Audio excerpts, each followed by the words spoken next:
विक्रम बेताल की नवी कहानी। बेताल बोला, राजा मदनपुर नाम का एक नगर है। वहाँ बीरबल नाम का राजा रहा करता था। उसी देश में हिरण्यदत्त नाम का बनिया था। उसकी बेटी का नाम मदन सेन था। वह एक रोज सखियों के साथ अपने बाग में सैर करने गई।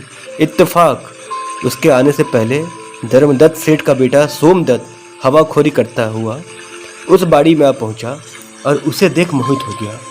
उसके पास जा उसका हाथ पकड़ कहने लगा, जो तुम मुझसे प्रीत ना करेगी तो तेरे नाम पर अपने प्राण दे दूंगा। वह बोली, ऐसी बात मत कीजिए, इससे पाप होगा। तब वह बोला, पहले मुझे वचन दे, जो तेरे जी आवे कर।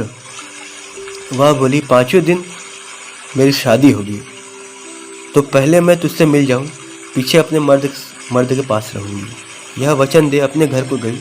वहाँ भी घर गया। 5वें दिन उसकी शादी हुई। मर्द लेकर अपने घर ले आया। कुछ दिनों के पीछे रात उसकी जिठानी ने उसको अपने पति के पास भेजा। वह महल में जा चुपचाप कोने में बैठी रही। इस अरसे में उसके मर्द ने देखा तो हाथ पकड़कर सेज में बिठा दिया।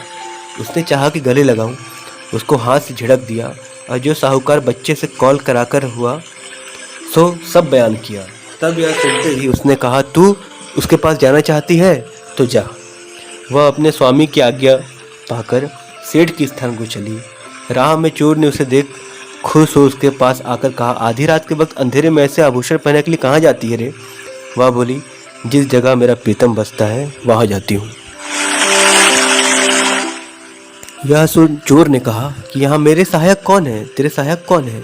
वह कहने लगी, धनुष बाण लिए मदन मेरी सहायता करने वाला है। यह कहकर फिर चोर आगे अपनी सब कथा शुरू से अंत तक कही कि श्रृंगार भंग मत कर, तुझे वचन दिए जाती हूँ। वहाँ से जब फिरूंगी तब गहना तेरे हवाले कर दूंगी।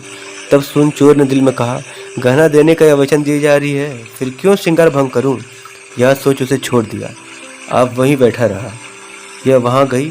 सोमदत्त पड़ा सो रहा था। जाते ही उसने उसे जगाया। वह उठा और कहने लगा कि तू कौन है, मेरे पास क्यों आई है? यह बोली, मैं हिरण्यदत्त सेठ की लड़की हूँ।